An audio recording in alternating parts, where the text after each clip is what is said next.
Hello, how's it all going?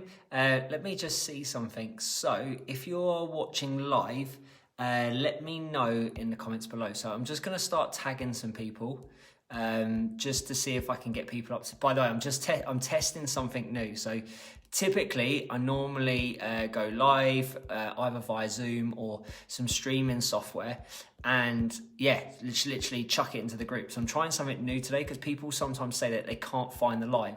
So I'm trying this way because apparently I've been told that you'll be given the link. Like you'll be able to click straight on a button and you'll be directed straight to this live. So let me know in the comments below if you can see me and hear me. If you're watching live, throw me a hashtag live. If you're watching on replay, throw me a hashtag replay. If you're new, so if you've never watched one of my live streams, if you're new to the group, throw me a hashtag newbie in the comments below. So I'm just tagging some people, see if it gets some people. Oh, okay, brilliant. I can see comments, I can see people are watching live. I can see there's about 10 people. So Audrey's here, Sarah's here, Carol's here. Awesome. Okay, so we're getting into it. Yeah, so completely different. Brilliant. So Carol, you got the link. Okay, that's awesome. So this might be a better way to host a live stream because a lot of people, especially new people to the group, they'll say, they can't find the live.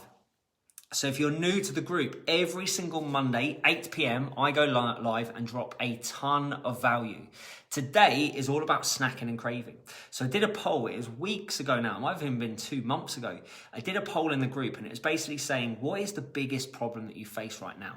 Why do you think you are struggling to lose weight? And the number one biggest problem was motivation and willpower. And I've already done a live stream on this. You can find that in the guide section. Tonight, we're going to be breaking down snacking and cravings. So if you're excited, press the love heart button, press the like button. That also lets people know we're live. If you can't find it, really, really simple. Go into the group at 8 p.m, refresh the page, and then scroll down a little bit and you'll see it. You'll see that red live button. So, yep, let's get into it. So tonight, we're going to be talking about how to banish snacking and craving for good, so that you can lose that first 5-10 pounds in the next month without having to give up chocolate. And the reason I say that with so much conviction and confidence is actually I've done 2 30-day challenges, 2 4-week challenges, just focused on the stuff that I'm talking about tonight. So I did one in January and I did one in October. We haven't got any planned for the future because actually the people that did that and didn't continue because for whatever reason, they felt that, 4 weeks was enough. It didn't get them the lifelong results that our kind of one-to-one clients get. So I'm getting rid of anything that doesn't get the same kind of results that our one-to-one clients are getting. So there's no plans to do that again in the near future.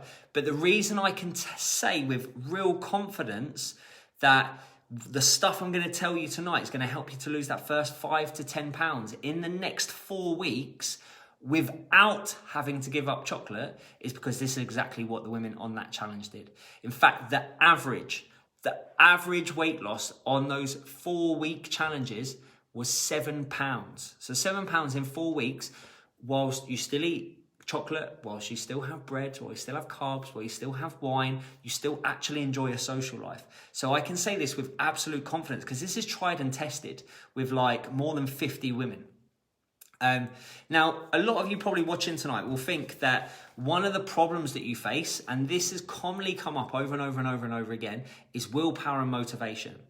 And if that's the case, let me know in the comments below, because from the poll that I did, as I said, about 2 months ago, that came up as the most common problem. Most women say they really struggle with motivation, they really struggle with willpower. Let me know in the comments below. So just comment motivation, comment willpower if you feel that that's something that you really struggle with. And that kind of links with tonight in terms of snacking and craving. And I'm going to really break this down for you tonight. I'm really, really excited. And actually, that's not the problem. Willpower motivation isn't the problem. Okay? The problem is traditional dieting model or the traditional diets that most people in this group have done. In fact, nearly 99.9% of the women we work with have done diets, have followed this traditional dieting model. So I'm gonna absolutely break that apart tonight, and I'm gonna give you some tips that you can go away with and implement. So Typically on this traditional dieting model, when you follow traditional diets, they'll say that, you know, foods are sins, or they'll say certain foods are bad. And typically when I speak to, you know, women that become clients, women that don't become clients, one of the things they often say is that, you know, they're stopping snacking, or they're cutting out bread, or they're cutting out chocolate. So let me know in the comments below if, one, you used to cut stuff out of your diet. So let me know in the comments, what did you used to take out of your diet? When you were trying to lose weight, what would you avoid and remove from your diet completely? And let me know in the comments if you're currently doing that. So let me know if you're trying to avoid eating certain foods. Like if you're saying, right, I'm not eating chocolate, I'm giving up alcohol. And typically this is what happens when people follow a traditional dieting model, because they're given this impression that certain foods are good or bad. So by the way, like, you should feel no guilt, you should feel no shame in if that is the case, all right? Because that is something you've been led to believe that you must do, you need to do, okay? And it's so common. Women that, you know, come and speak to me about potentially working with us, they'll say, oh, well, I'm trying not to eat bread, or I'm trying not to eat this. And they'll try and go cold turkey. And there's no, from my experience, having kind of worked with a couple of hundred women in the last 18 months, is that in those traditional dieting models, there's no real actual focus on real nutrition. There's no real kind of focus on like protein intake, no real focus on fiber intake, nutritional value of food. There's no focus on your lifestyle. There's no like support with your lifestyle. And when I say lifestyle, so some people will say to me that, you know, I'm doing X diet club and it's a lifestyle change. Well, a lifestyle change incorporates every aspect of your lifestyle, not just food. And the traditional dieting model doesn't include anything really apart from food. It doesn't talk about or help with, you know, managing emotions, because emotions have a big impact on food. We're going to talk about that tonight and how that impacts snacking and cravings. Sleep, stress management. There's no real focus on these areas, and there's no real evidence-based support with these areas. And these have a massive impact on snacking and craving. And I'm going to break this down tonight. And hopefully this is going to help you realize that actually the problem isn't your lack of willpower or motivation. The problem is the approach. And they've let you down up to this point. All right. So look, the principles of fat loss, to lose body fat, to change your body shape, are simple. 100%, they're simple. However, if we don't solve this other stuff, okay, if we don't solve these lifestyle factors, like how to manage stress levels, how to manage emotional eating, how to, you know, reduce stress, how to increase your protein intake. If we don't include all of that stuff, it doesn't matter if you're using MyFitnessPal. It doesn't matter if you're counting your calories. Like, that doesn't solve those lifestyle factors. So losing body fat is really, really simple. There's only one way it works. There's only one way that all diets work. They all work in the same way, and that's creating a calorie deficit. And you'll hear a lot of personal trainers nowadays say calorie deficit. Like, they'll literally just talk about calorie deficit, calorie deficit, calorie deficit. Eat less, move more. But that's a bit like saying to England tomorrow night, right, you're playing Denmark. You've got to score more goals than they do. Great. They already know that. They already know that that's what they've got to do. And, you know, like every tournament that England go to, the strategy is to score more goals than the opposition, win games and win the tournament. But they haven't done it for 60 years. Like, they understand. But the problem is the strategy, the plan, how. So how do you do that? And this is where actual lifestyle intervention, behavior change is absolutely vital, because you could have your calorie goal. You could know the calories that you're supposed to hit, and yet you don't know how to manage your stress. You don't know how to manage your emotions. You don't know how to manage your sleep. You don't know how to improve the nutritional intake of your food. And it doesn't matter. It doesn't matter if you know your calorie goals. It doesn't matter that you know that you're supposed to eat less and move more.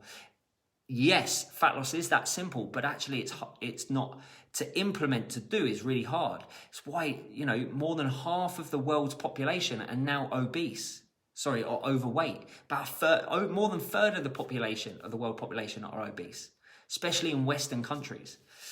Plus, there's a ton of problems when it comes to calorie counting. A calorie deficit is not calorie counting.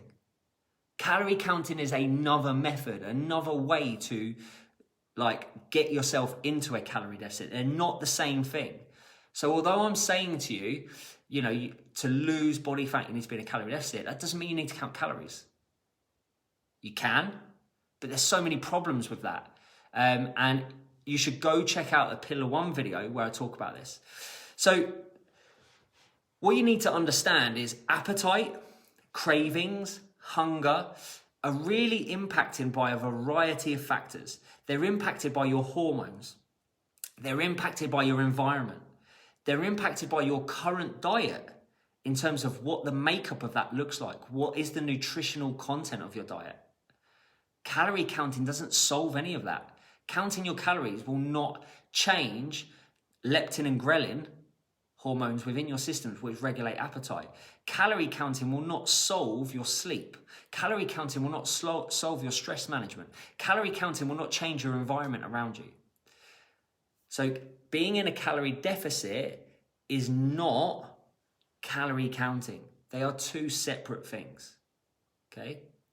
So let me know that this makes sense in the comments. So if you're following me along, if this is already helpful, interesting, press the like button, press the love heart button. Let me know in the comments below. It says make sense. So I know that you're with me. Now, once you solve all of this, once you understand how to put all the pieces of the jigsaw puzzle together, this is when you start to get real food freedom. And this is our number one pillar. This is when you can have meals out with loved ones. This is when you can enjoy your birthday. Like Lorraine the other week, it was her birthday. She had cake for breakfast. Absolutely guilt-free. Zero guilt, because there are no bad foods. And when you get all of this stuff, you finally feel in control. You know how to lose weight. You start to understand why you've plateaued, what you need to change long term. You know how to manage your weight so that you maintain. You're never second guessing, and you no longer have shiny object syndrome. So you never go into the office and see that, you know, Susan's on another diet, and you know, oh, what's that diet? And jump on the next diet. And you stop jumping from diet to diet. You have more confidence. You have more energy. Who wants that? I can see Lily's just put, this is what I want. Who wants that? Let me know in the comments. If that's what you're after, like, that is absolutely possible. This is exactly what our clients are achieving. So Maria's asked a really good question. Surely you have to count your calories to know if you're in a calorie deficit. No. Don't have to count calories. You just, how else, in fact, if you're watching this tonight, how can you tell if you're in a calorie deficit without counting calories? Counting calories is not accurate. You can count your calories and still be wrong. If you go into every calorie counting group on Facebook, there are thousands, and the vast majority are still not losing weight. The vast majority are still losing weight and regaining it. And that's because calorie counting hasn't solved all the other problems. Your weight is a symptom. There is a reason why you struggle with your weight, why you've gained weight, and it's solving that. It's understanding your body. It's understanding all of this stuff. So the reason so you haven't got an answer yet. It might come up in a minute because I know there's probably a delay. The way you can tell you're in a calorie deficit without counting calories is based on progress markers. If over time your weight's trending downwards, you're in a calorie deficit. If you're not, you're not.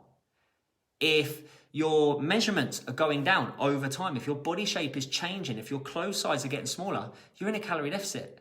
You don't need to count calories to tell you you're in a calorie deficit. There's loads of other ways to measure that progress. So, Lily, you'll never know. There is no way to know how many calories you are burning every day. And I'll explain why. So you're not a robot. None of us are robots. So therefore, every day is different. No one ever burns the same amount of calories every single day.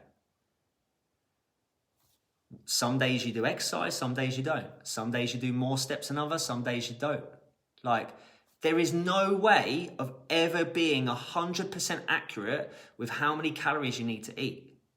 Now, I'm not saying don't calorie count. I'm not saying don't do that. If you want to do that, if that's something that works for you, that's great.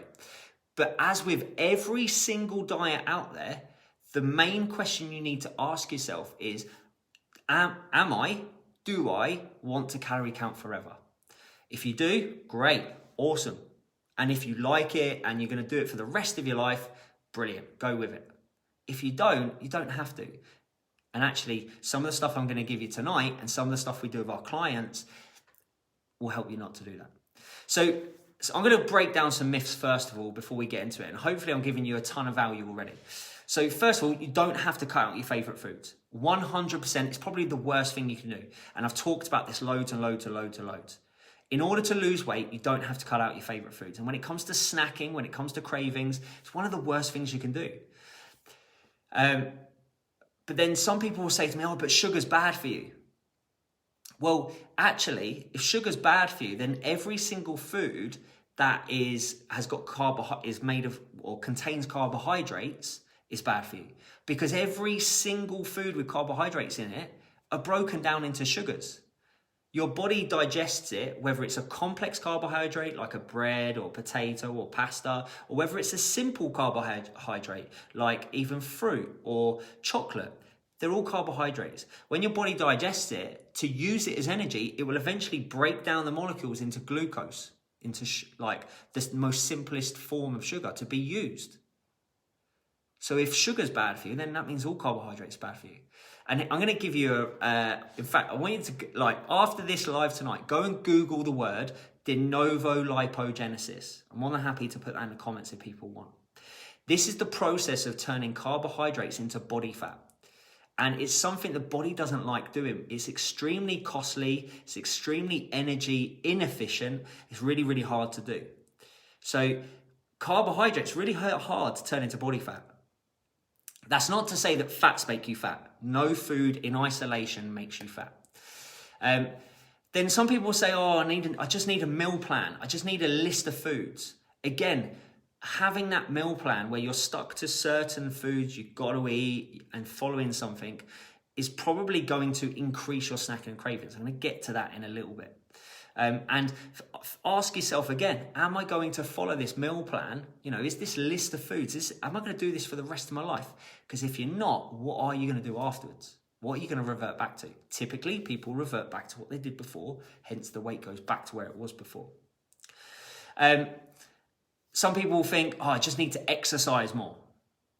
Well, I've talked about this over and over and over and over again. Exercise contributes about 5 to 10% towards your daily energy expenditure. Contributes about, so in essence, to burn 1 pound of body fat, you'd need to exercise every day for about an hour. So 7 days a week for an hour a day. And typically when you're exercising at such high levels of intensity, especially going through the menopause, that adds to stress, can actually add to, water retention, can actually make it hard to lose weight, can add to fatigue, which means you move less for the rest of the day. It can actually increase appetite. I'm not saying don't exercise, just like I'm not saying don't calorie count. I'm just giving you some data, some information to be able to make decisions for yourself. Exercise is great for so many health benefits, but in terms of for fat loss, it's really insignificant. In fact, there's a video in the guide section. It's the Pillar 2 video, and it explains this in so much detail. Now, everybody feels that they know what to do, okay? Because nowadays, everyone talks about calorie deficit.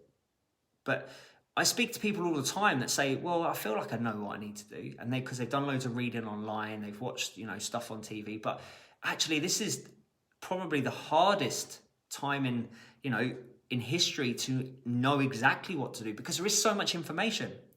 Spoke to a woman today about, she was talking about the right diet for her metabolism, that she's got a fat adaptive metabolism. Well, that doesn't exist.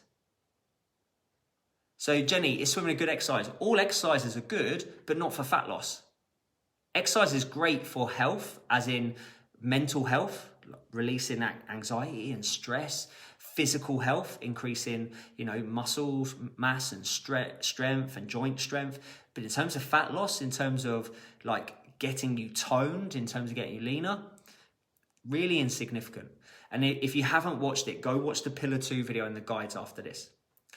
So as I was saying, everybody kind of feels that they know what to do, but it's really, really hard nowadays to truly know what the truth is, because there's so much information out there. And this is why I always say in my lives, challenge me, ask questions. Because if I can't answer you and I can't give you the science and I can't give you evidence to back up what I'm saying, then I'm lying like the rest of them. And do people really know what to do? Because I'm going to talk about snacking and craving tonight, and 2 hormones, leptin and ghrelin, impact this. Do you know how they work? Do you know how to manipulate those? Do you know how to kind of like manage your appetite?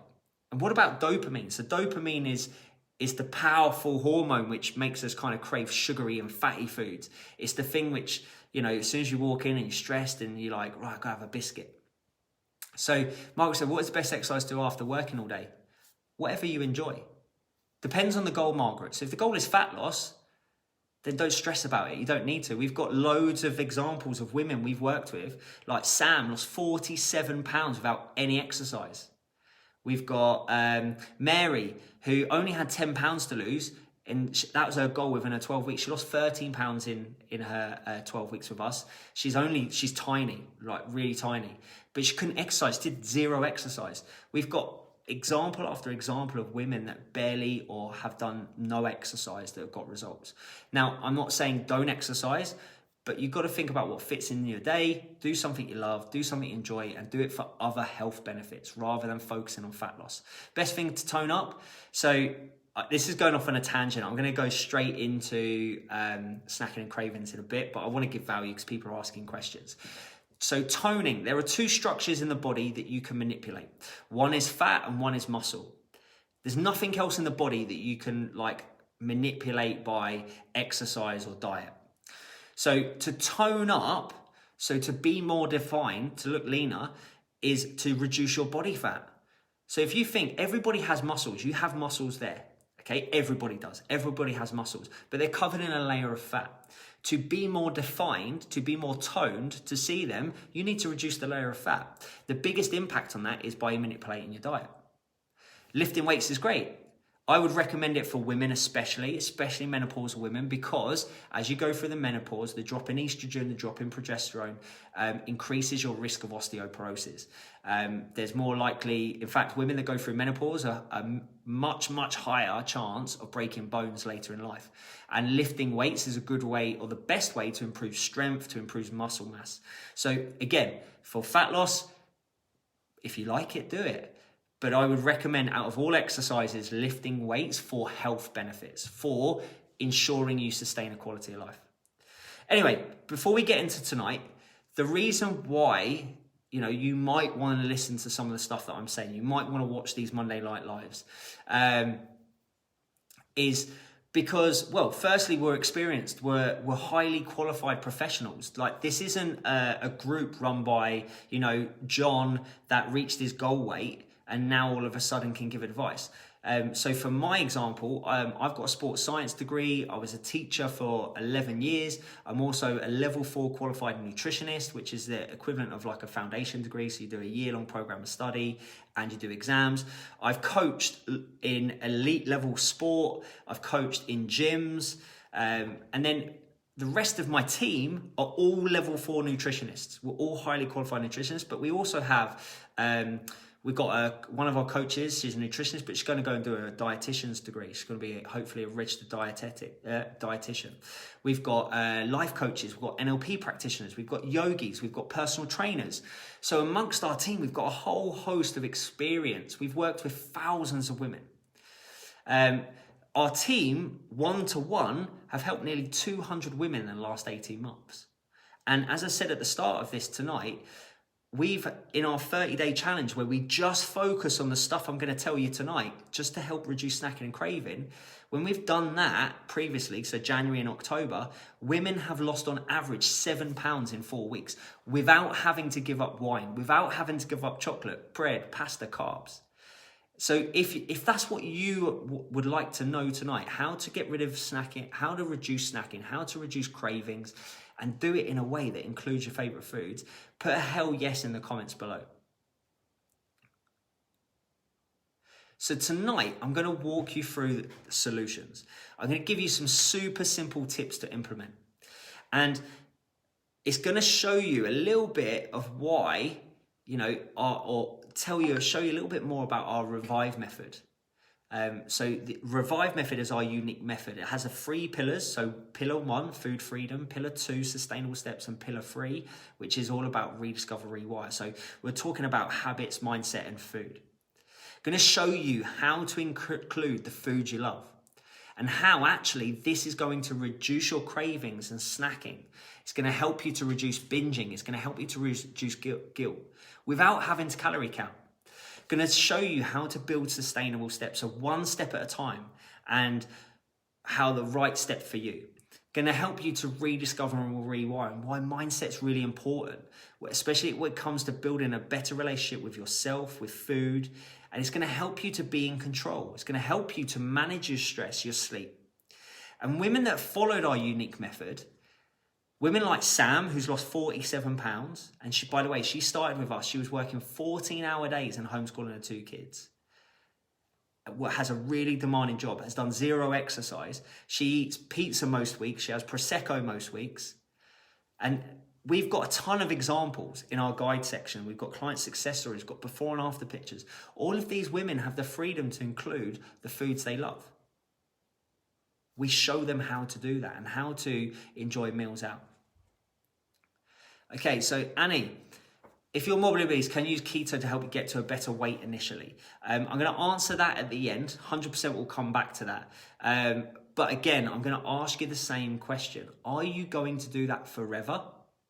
Because if not, what will you do afterwards? If you can't already change your lifestyle and behaviors to lose weight, then how will that change when you've done a diet?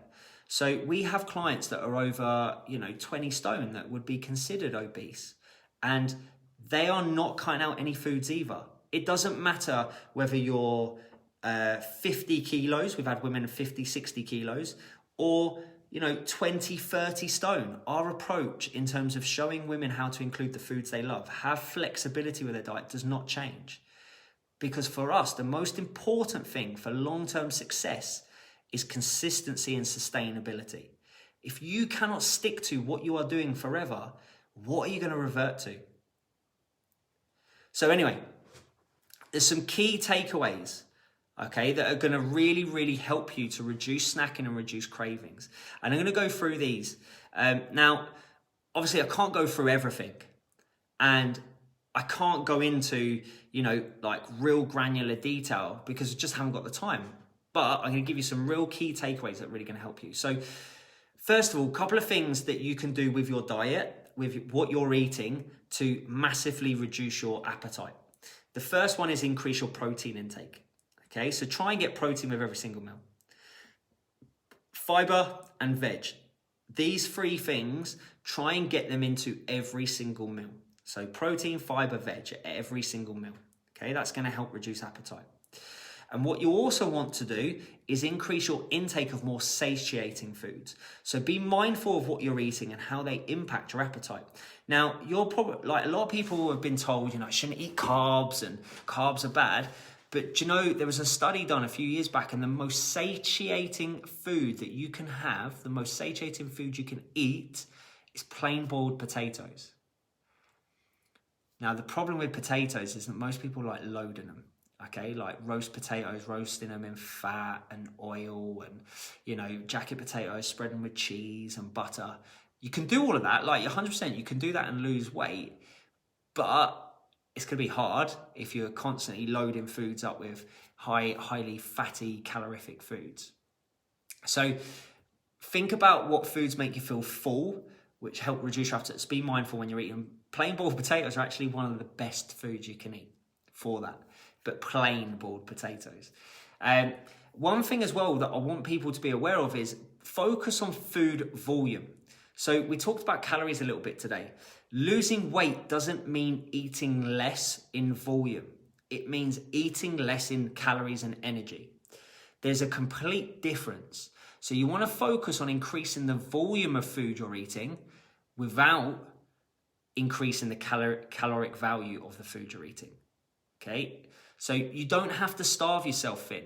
Like you shouldn't have to feel hungry. Like if you speak to most of the women that work with us one-to-one, it is very, very rare. In fact, I can't remember the last time, but it's very, very rare that the women work with us are hungry, that they feel hungry, that they feel lethargic, tired. In fact, if you're one of our clients that's watching this tonight, like let us know how you felt like working with us and making these changes to your diet. Now, so food freedom is pillar number 1. Okay, and it's super, super important to kind of focus on these changes I talked about tonight, but also to include the food you love. Research and evidence shows that as soon as you cut foods out of your diet that you view them as bad, the evidence shows that actually the more you do that, the more likely you are to eat them and binge on them later on. Okay, and actually you end up consuming more. So you need to have that flexibility. So Lily, it's okay to eat all foods at breakfast, lunch, dinner. You can eat any food any time of day and still lose weight as long as you understand how. So the next thing I'm going to talk about is sleep. Sleep is absolutely vital for long-term success. You don't need magic pills. You don't need this magic diet to drink hot water and a lemon. You need sustainable steps, things that you're going to do forever, and focus on, prioritizing yourself. So, for example, sleep. Sleep has an impact on that ghrelin and leptin hormones, those appetite-regulating hormones. If you're not getting enough sleep, if you're not getting good enough quality of sleep, then that's going to impact your appetite. You're going to feel hungrier. You're going to feel lethargic. You're going to have less energy. So, a couple of tips for you. First of all, routine.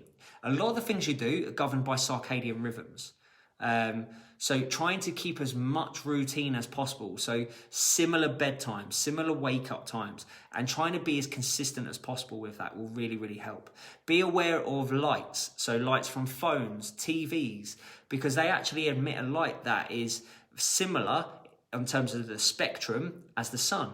And this has a big impact on hormones within the body that help you get to sleep. So be aware of what time you're having those before you go to bed.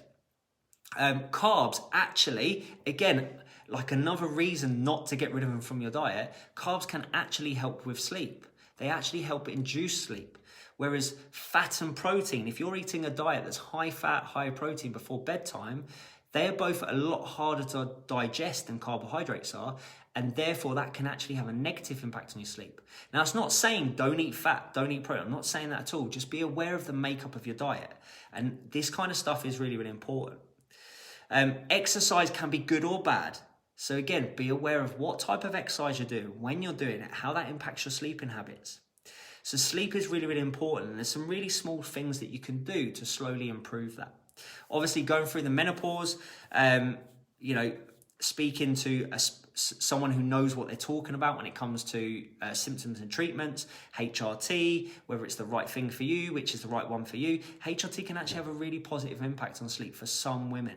And there are other, completely natural herbal kind of remedies that may even be helpful as well. So, obviously our clients, they get access to Diane Dansbrink for menopause support now. So once a month, we've got Diane Dansbrink and her team come in, and they literally do like a live Q&A with our clients to get all their questions answered about, menopause symptoms, treatments, guidance, because it's super important. And actually most doctors are not trained. They get about an hour's training. So unless that doctor specializes in it and goes away and does their research and really does their own stuff on it, you're probably not going to get the right guidance. So go and find someone. And if the doctor you go speak to isn't helpful, ask to be referred to someone else who does know what they're talking about. Stress is massively impactful on appetite. Okay, one of the biggest reasons that people snack and crave is to do with stress, tiredness, mood, And when I talk about like stress management and self-care, I'm not just talking about bubble baths and face masks, because actually self-care is more about self-worth, valuing yourself, putting yourself first and prioritizing yourself. And we've got coaches in our within our community that are NLP practitioners, life coaches, therapists, that do some amazing presentations to give our clients like tips, actionable strategies to improve their confidence, to work on this kind of self-care, emotionality, anxiety, guilt, shame. It's not just about having a bubble bath and relaxing. Like, that's great. Definitely do that stuff. That's going to be great for self-care, and that's definitely going to show some appreciation for yourself, for your body. But it's also about setting boundaries. It's also about building your self-worth, building your confidence, and making sure that you make decisions that are the best thing for you. Because, you know, one of the most common thing that I see, speaking to a lot of the women that I speak to, is that they don't put themselves first because they see it as selfish. They prioritize everybody else. They put themselves right down the list, and that's why they're where they are. And that's why they're not happy with where they are. But they think, oh, well, I can't put myself first. I can't invest that time. I can't invest that money. I can't invest anything in myself because I need to support everyone else. I need to be like the rock of the family. But when you really think about it, is that true? What happens if you look after yourself? What happens if you move yourself up that priority list? If you start making decisions that put you first? If you're more confident, if you're happier, if you have more energy, will that benefit them more? So just kind of ask yourself. And then the last thing I'm going to talk about is habits and your environment. So the way that bad habits are formed, okay, I want you to picture that you've got like a stimulus. So let's say like you get in from work. I use this one all the time. Get in from work and you're stressed, right? And you trigger, you turn the kettle on and you reach for a biscuit. Okay, the biscuit makes you feel good because it's got sugar and fat and it releases that dopamine hit. Now, that will help you for a short period of time, relieve that stress a little bit, make you feel a little bit better. So you've just created this habit loop, all right? Which means that every time you're stressed and you come in from work and you turn the kettle on, because that biscuit made you feel good the last time, your brain will remember that. It will release dopamine, which will encourage you to have it again. So you've got this kind of like, the process is like, stimulus, trigger, reward. So you need to reverse engineer this for good habits. And another good way of thinking about this is to create good habits, you need to make them visible and you need to make them as easy as possible. To break bad habits, you need to make them as hard as possible and as invisible as possible. And you need to look at your environment, because your environment can have a big impact on your snacking and your cravings. If you have your biscuits on the side and you're constantly seeing them, your brain knows that they make you feel good. They've got fat, they've got sugar, they release this dopamine hit, they're tasty, they're hyper palatable. So if you're constantly seeing them, that's going to increase the amount that they're on your brain, the more most you think about them, and you're going to want them. Eventually, you're going to eat them. So you need to think about your environment at home, your environment at work, your environment when you travel to places, and how big an impact that has on your cravings and snackings, and change that. Now, covered quite a few tips there. Like, there's quite a lot there that you can kind of go away and look at.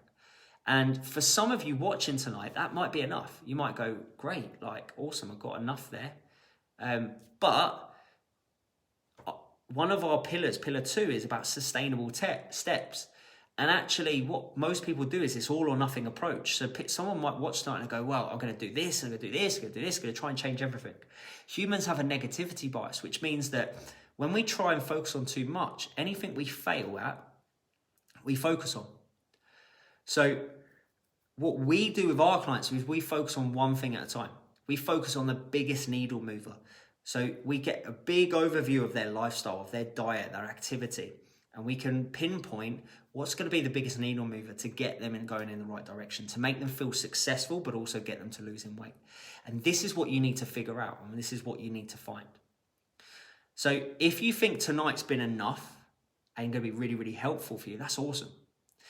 But if you want me and my team to literally take you by the hand and show you the steps, which steps come first? What's the next step? How do you implement this all? Like, how do you increase your protein intake? How do you increase your fiber intake?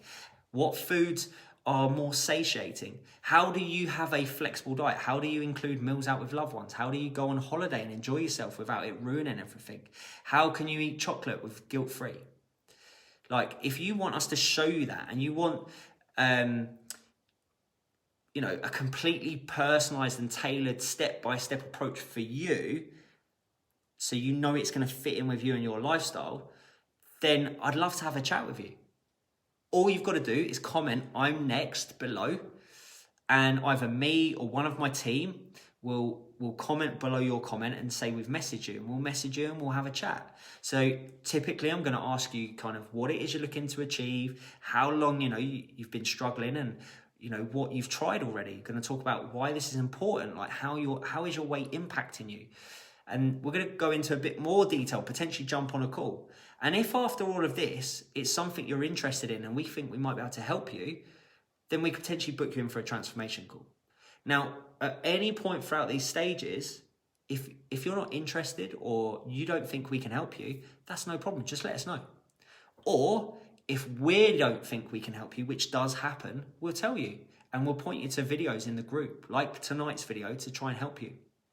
So, you know, if you end up working with us, not only will we take you through one-to-one, you'll have your very own coach that will show you how to implement all of this. But we have, you know, bespoke, detailed presentations about, you know, I've already talked about it, dealing with emotionality, anxiety, appetite, hunger. We have women from menopause support come in and help give guidance around menopause symptoms and treatments. We have therapists, life coaches. We've got a ton of expertise there that you can tap into, and you have a coach beside you to pinpoint what ones would really help you. We've got templates to follow, so you don't have to guess.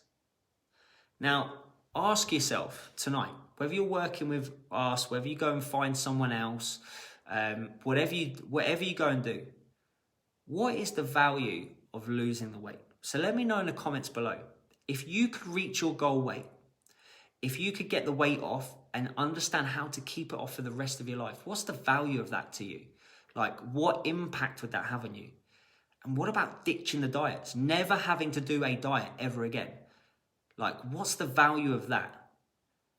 What about having more energy? Like, where would that benefit you in life? Like, let me know in the comments below, what is the value of achieving this? Of having more confidence? Like, if you had more confidence, would that benefit you at work? Would it benefit your sex life? Would it benefit your relationship? Like, where in your life would benefit? I'd love to know in the comments below. If you could achieve the same kind of results that our clients are getting and have the tools to do this for the rest of your life, what value is that to you? Like, what would it mean to you? How would that make you feel? How would that impact your life? Because, you know, we've helped lots of women. Like, we had Sue, she was one of my first clients a couple of years ago. She was pre-diabetic. She was about to have a gastric band. I helped her lose 70 pounds in 8 months. She's no longer pre-diabetic. She's no longer considering a gastric band. She has not done another diet since. We've got Louise that worked with us, and she lost a ton of weight as well, but it impacted her confidence. And actually, she always used to struggle with presentations at work, but because she'd lost a lot of weight, it improved her confidence to a point where actually she went and got headhunted, did a presentation to the boss of this company and won a promotion, which earned her tens of thousands a year more than what she was on. So that had a massive impact on her financial situation. We have Diane that used to work with us. And Diane had tried every diet, never lost more than 17 pounds. She was on blood pressure medication. She's on 3 tablets. She's now completely off her blood pressure medication. She lost 42 pounds. She's never lost more than 17 pounds on any other diet and constantly gained it and gained more. And then the women, like I showed the other day, like Ruby, I put on my personal page. Ruby worked with us last year, lost some weight, and now, a whole year later, not working with us, like we're not working with her anymore. Like, we don't have any input on what she's doing anymore, but because what she's learnt with us, she's not done another diet, she's nearly at her goal. She's pretty much at her goal. She's continued to lose weight on her own. And the same goes for Natalie, Joanne, Lorna. Like there's so many examples of women that not only have got results with us, but when they've left us, continued to get results. So what I'd love to know, I see Lily's already commented, Margaret's commented, is what would that do for you? What would that do for your life? So Margaret's saying, feel happy in myself. And how would that benefit you? If you felt happier, how would that benefit you? Like where in your life would that benefit you? So before I go tonight, obviously, if you're someone that's watching and you're like, do you know what? I want to do this. I want to stop messing around. I want to stop wasting time. I want someone to take me step by step so I know exactly what to do. There's no more guessing. There's no more doing my own reading, jumping from diet to diet. I want to get rid of the diets for good. Just comment I'm next. And there's no guarantee we're going to work together, but we can start that conversation. So before I go, I'm going to have a look and see. I'm going to scroll back up and see if there's any questions from anyone else. If you have any questions about anything tonight, drop them in the comments and I'll make sure I answer them before we go. I've got 2 minutes. All right, so I've got 2 minutes. I'm going to scroll back up. I'm going to see if I can answer them really, really quickly. Because I know there was one about keto. Okay, so Annie said, is it okay to use things like keto to get excess weight off if you're morbidly obese? So the one thing I want you to be aware of is when you do keto or a low carb diet, when you eat carbs, your body stores them with water. Okay, so every gram of stored glycogen, which is a stored form of carbohydrate, is stored with 3 to 4 grams of water. You can store about 1 kilo of carbs, kilo of glycogen. So that means you can store about 3 to 4 kilos of water. So when most people do low carb or keto, the first week or two, they lose a ton of weight very, very quickly. Now, the reason they lose a ton of weight is because they've lost all of that water weight. So you think you could lose about 10 pounds within a week doing a keto diet, easily. And you could lose quite a lot in the first 2 weeks. But most of that's going to be water weight. Now, the problem is that weight loss will slow down, probably plateau, especially if you're not, knowing what you're doing in terms of lose weight. And as I said, if you want to do keto for the rest of your life, that's fine, that's great. That might be a solution for you.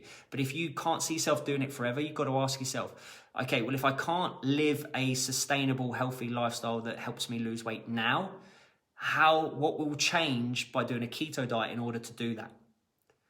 Like, how will that change? So, if you're not going to do a diet or something forever, what are you going to do? Because if you're currently not able to lose weight in a sustainable way and in a healthy way, and you're not able to change your lifestyle behaviors, then why will doing a diet change that? I hope that answers that question. What would be best for back problems? I'm not a physio. I'm probably not the best person to answer that. Let's see if we've got any others. Okay, I've answered the keto one. Lily, it's okay to eat potatoes any time of day. So Caroline, I'm full with every meal. Sue, don't feel hungry at all. Not tired anymore. So these are all women that we've worked with. Lorraine, nope, not hungry. Eat what I fancy. Janice, not hungry at all. So these are all women we work with. Caroline, changed my life 100%. I love that, Caroline. Caroline's so positive. In terms of me, Julie, helping with hot flushes, I can't personally do that. I don't do that. But we do have, as I said, experts that come in and speak to our private clients, our one-to-one clients. Unfortunately, I can't give people here access because, it's an expensive service, which the clients that are working with us have invested in working with us so they can have access to it. Just trying to see. I'm loving all the comments about what it would mean to you. Okay, Janice, I'll make sure me or someone from my team gets in touch. Which would be better, potatoes or sweet potatoes? Doesn't make a difference. Really does not matter. Potatoes, sweet potatoes, doesn't matter. Whatever you prefer. There's not really that much difference. Any other questions? I've literally got 1 minute and I've got to go. I'm actually going to be late for the call that I'm supposed to be on. So I do have to shoot. If you drop any questions, either, feel free to private message me any, or, drop them in the comments below. I will try and get back to you in the next couple of days. We have got a ton of women. We've got getting like 30, 40 women joining every day and at least 10 every day that want to potentially talk to us about working together. So yes, we can be slow sometimes, but our focus is obviously the clients that are paying to work with us. And then obviously it's you guys. And then in terms of you guys, it's those who potentially want to work with us. And then it's kind of everyone else. So we are trying our best to kind of help give as much value as possible and get through to everyone. I hope you enjoyed this evening. Let me know below what you thought, if it was helpful. If you loved it, press the like button, the love heart button. And I will see you next Monday, 8 p.m.